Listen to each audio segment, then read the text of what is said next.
Welcome to Guns Gear Network, everyone. Thank you for tuning in today. I'm going to bring you a third video in our MK18 MOD0 pistol build.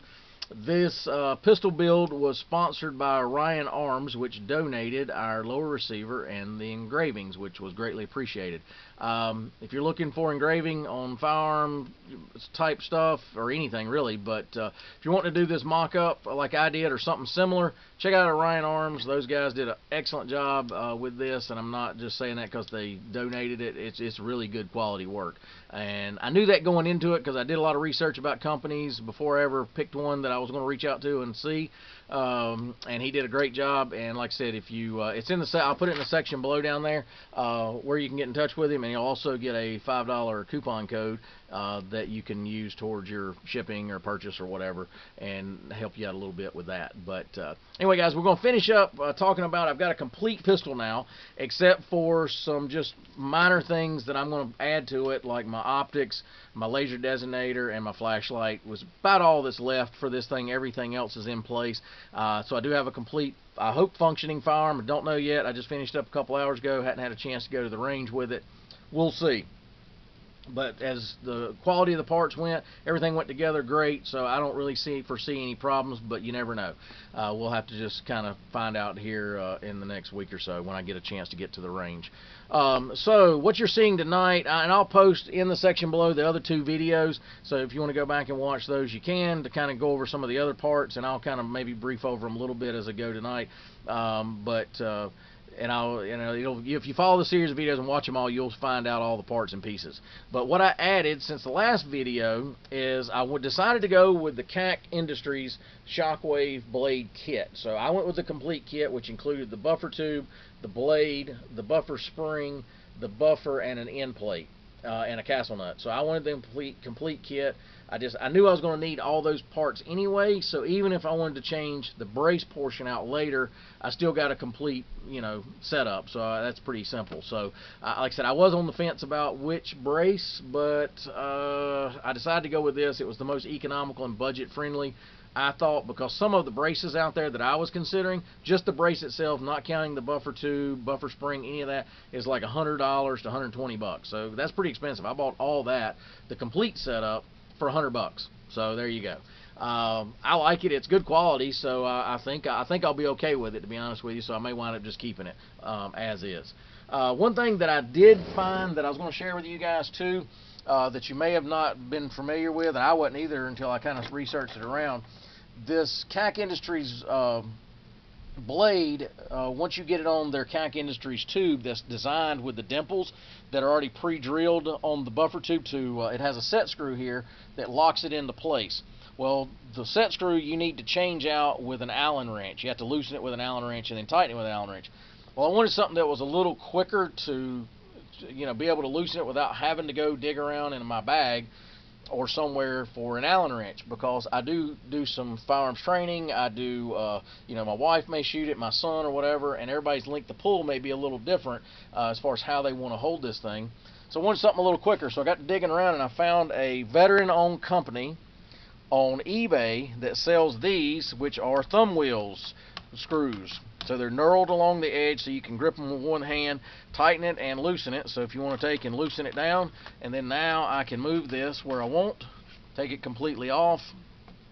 And there's the dimple, guys. I was going to show you along here, right there. And like I said, this thing slides on now, and then you just line it up where it's centered.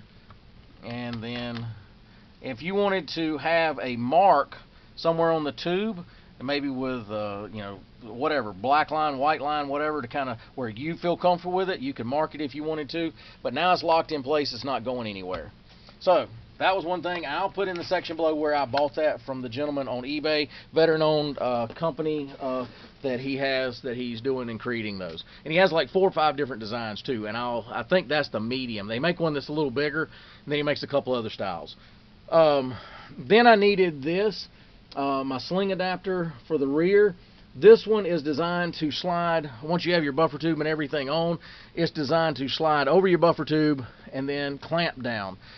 Because this buffer tube is actually a little bigger than the standard buffer tubes, the way CAC Industries designed them, which is fine. So I had to get a little creative. So I had to put this on from this side first, and then the castle nut, and then the end plate, and then put all of it together that way. But I do like it because I'm not staking my castle nut. So because of that, I just put a little Loctite. I didn't even use, because of the way it's in here and it was crowded, I just had to finger tighten this, and then I took a flathead screwdriver and stuck here and popped it with a hammer 2 or 3 times to tighten this castle nut down. Then this slides up and clamps on. Now the good thing about this sliding up onto your castle nut and clamping on is the fact that it actually kind of buttons everything up and tightens it up. So hopefully, you know, even with the Loctite and this right here being clamped on around the castle nut, I don't think it'll back out at all. So I kind of like this setup. You know, I could have ordered a traditional end plate, but decided to go this route and try it. And when I first got it, I thought, uh-oh, I made a mistake because I couldn't get it on. I had to get creative and think about how to get this on, and I finally figured out to go this way. But anyway, it worked out, I think, pretty good.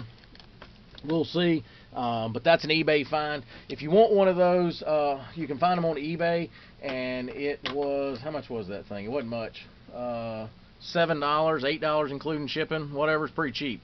The CAC Industries buffer tube kit was $98.75 including shipping.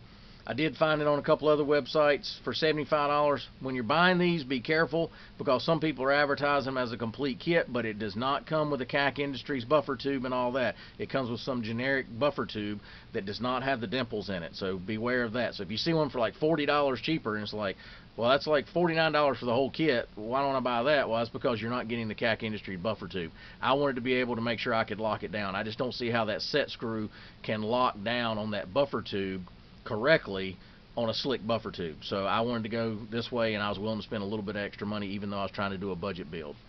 So the other thing that I did to finish up the build tonight was the fore end here. This is one of those eBay finds. It's basically a Knight's Armament knockoff. There's hundreds and hundreds of companies making these things now, and I'm pretty sure Knight's Armament came out with the original design of that quad rail. You're looking at one of those about $15, I think, was that thing. Yeah, about $16 including shipping for this thing. Then these rail covers, again, a Knight's Armament type design. Those were, let's see, they were, I'm looking on my list here, guys. Give me just a second. I can go down the list and find it.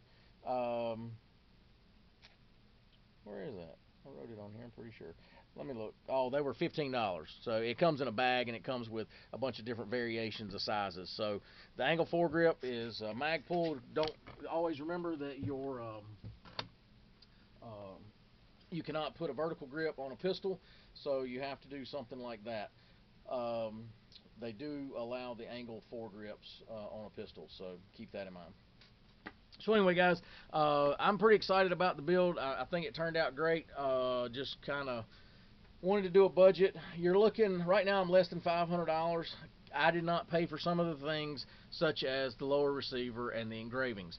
And some of those things I already had, so this price list that I have totaled, it does not include the charging handle, the lower receiver, the engraving, or the rear sight. So those are things I got either I already paid for, or I had in my parts box, or whatever, and I just didn't have to buy it. So if you want to build one like this, you're going to have to spend a little more than I did. And right now I'm $485 into this build, so less than $500.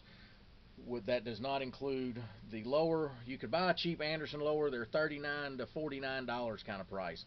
That rear sight, they're 10 or 12 bucks. They're just not all that expensive for one of those.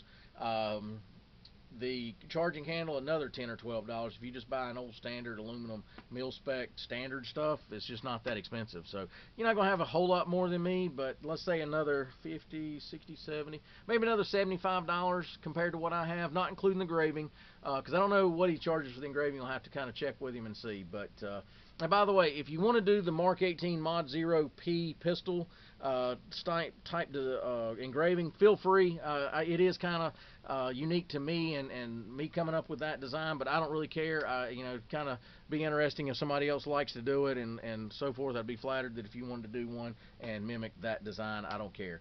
So just tell him to watch the video, and he'll know to go ahead and do it. If I don't think he'll tell you he won't do it because it was my design.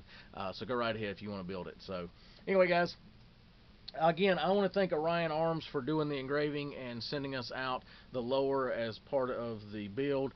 That was very generous of them, and make sure you guys check them out. And if you can do any business with them, that would be great. If you can't you can't afford the engraving, don't want to do the engraving, I understand. But one thing you can do, if you like our videos, give us a thumbs up, and you can share content down there on that right-hand side also. Sharing the content not only grows the channel, but more importantly to me, it helps with our vendors. So they do send us products to review. A lot of this I pay for, but 99% of this thing I paid for except for the lower receiver. So all came out of my pocket, and I don't mind doing it. I enjoy doing it, but every little bit helps the channel, helps me. And the more we help the vendors, the more they appreciate it, and the more they will help us in the future with other things that we try doing for you guys. But anyway, guys, appreciate you tuning in. If you got any questions, post those below. I have one simple request that I'm going to ask you. I'm debating on painting this thing. I kind of want to do an old school, just down and dirty rattle can job on it. I'm on the fence about that. And it's not going to be tan. I don't live in a tan area. I'm not going to Turkestan, and I don't live in Turkestan, so it's probably going to be green of some sort.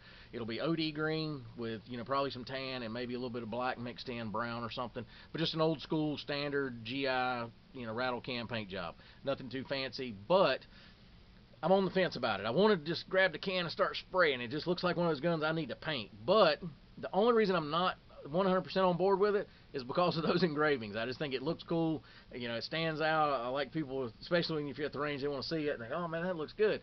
So I'm on the fence about covering it up. So y'all kind of twist my arm one way or another. Now don't be one of those guys that wants to see a paint job, wants to see how a paint job's done, but you don't own one painted rifle and you wouldn't paint yours. Don't be that guy.